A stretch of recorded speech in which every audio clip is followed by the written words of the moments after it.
Assalamualaikum warahmatullahi wabarakatuh. Perkenalkan, saya Yunisa Putri Arista dengan nomor BP 2011-06-3012, berasal dari kelas 3 MRK, Prodi D4 Manajemen Rekayasa Konstruksi. Di sini saya akan mempresentasikan materi salah satu mata kuliah, yaitu aspek hukum dan etika profesi, yaitu materi terkait etika profesi.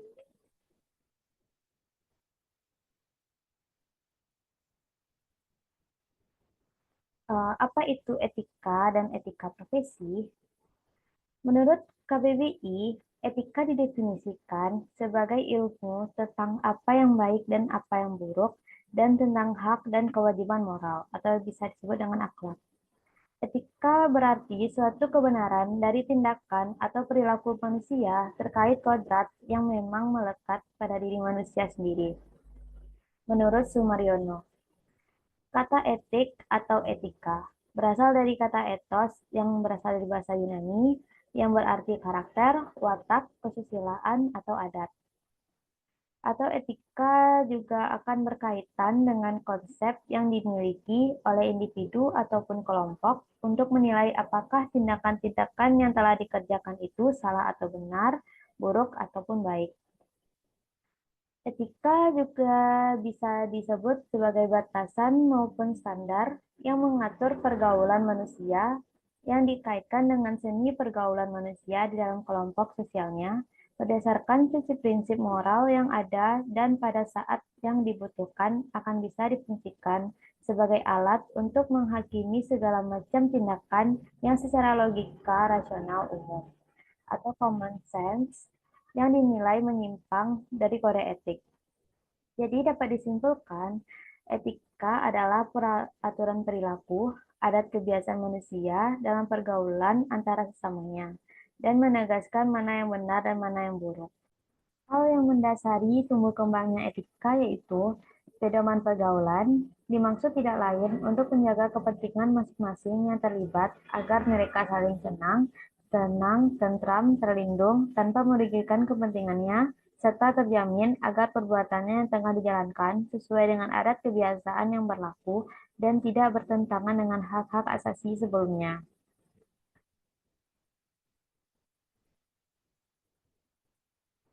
Lanjut kita pembahasan yang kedua, yaitu perbedaan dan persamaan antara etika dan etiket.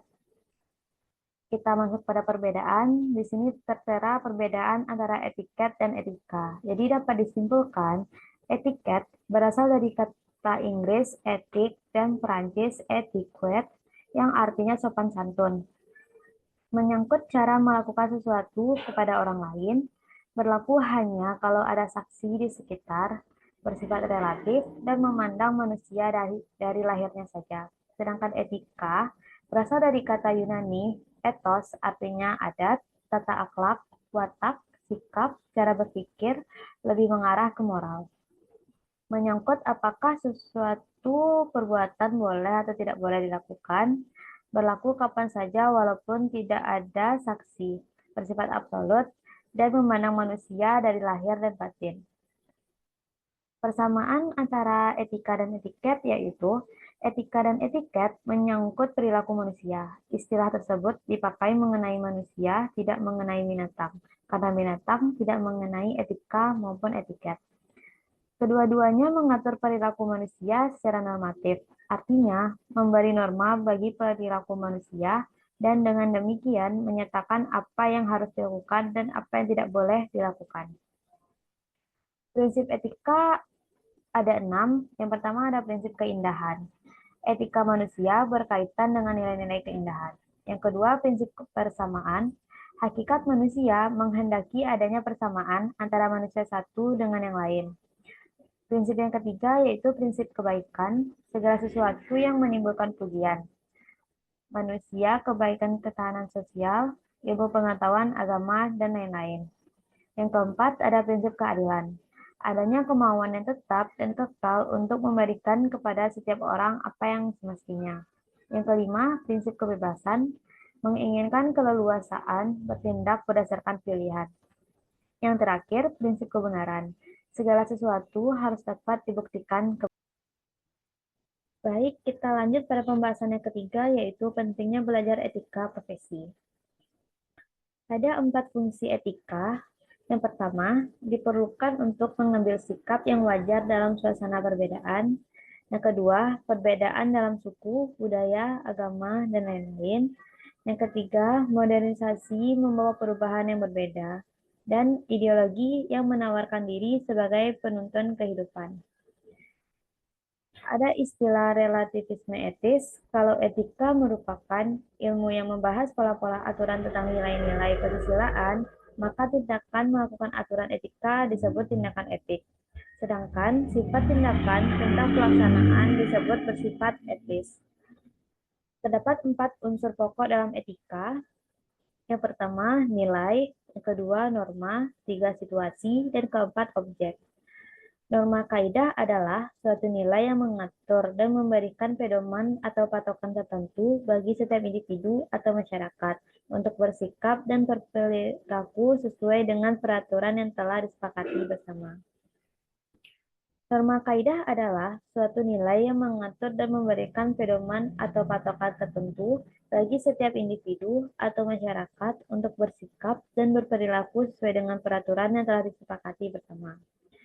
Norma kaidah terbagi 4. Yang pertama ada norma agama, yang kedua ada norma kesusilaan, yang ketiga ada norma kesopanan, dan yang terakhir ada norma hukum.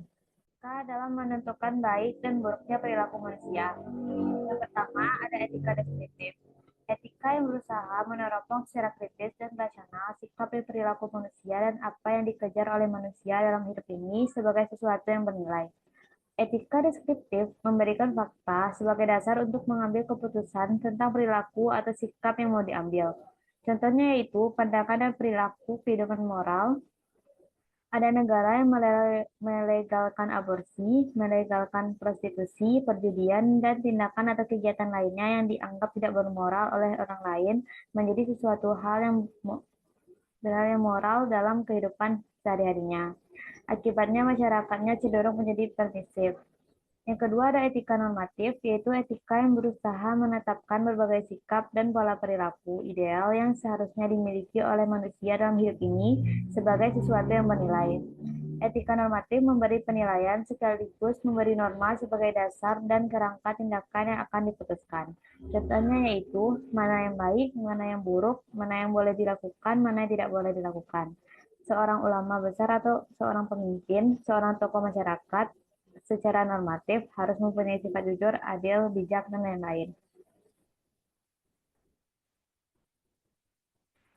Jenis etika secara umum ada dua. Yang pertama, etika umum, berbicara mengenai kondisi-kondisi dasar bagaimana manusia bertindak secara etis, bagaimana manusia mengambil keputusan etis, teori-teori etika, dan prinsip-prinsip moral dasar yang menjadi pegangan bagi manusia dalam bertindak, serta tolak ukur dalam menilai baik atau buruknya suatu tindakan. Etika umum dapat dianalogikan dengan ilmu pengetahuan yang membahas mengenai pengertian umum dan teori-teori. Yang kedua ada etika khusus, yaitu penerapan prinsip-prinsip moral dasar dalam bidang kehidupan yang khusus. Penerapan ini bisa berwujud bagaimana saya mengambil keputusan dan bertindak dalam bidang kehidupan dan kegiatan khusus yang saya lakukan, yang didasari oleh cara, teori, dan prinsip-prinsip moral dasar. Namun, penerapan itu dapat juga berwujud bagaimana saya menilai perilaku saya dan orang lain dalam bidang kegiatan dan kehidupan khusus yang dilatar belakangi oleh kondisi yang memungkinkan manusia bertindak etis. Cara bagaimana manusia mengambil suatu keputusan dan tindakan, dan teori serta prinsip moral dasar yang ada baiknya di baliknya. Etika khusus dibagi menjadi dua, yaitu yang pertama etika individual, yaitu menyangkut kewajiban dan sikap manusia terhadap dirinya sendiri. Yang kedua etika sosial, yaitu berbicara mengenai kewajiban, sikap, dan pola perilaku manusia sebagai anggota umat manusia. Perlu diperhatikan bahwa etika individual dan etika sosial tidak dapat dipisahkan satu sama lain dengan tajam, karena kewajiban manusia terhadap diri sendiri dan sebagai anggota umat manusia saling berkaitan. Etika sosial menyangkut hubungan manusia dengan manusia, baik secara langsung maupun secara kelembagaan, atau keluarga, masyarakat, dan negara.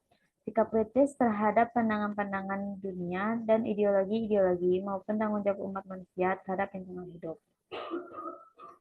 Sekian, terima kasih. Apabila ada kesalahan kata, mohon dimaafkan. Saya sudahi dengan Assalamualaikum warahmatullahi wabarakatuh.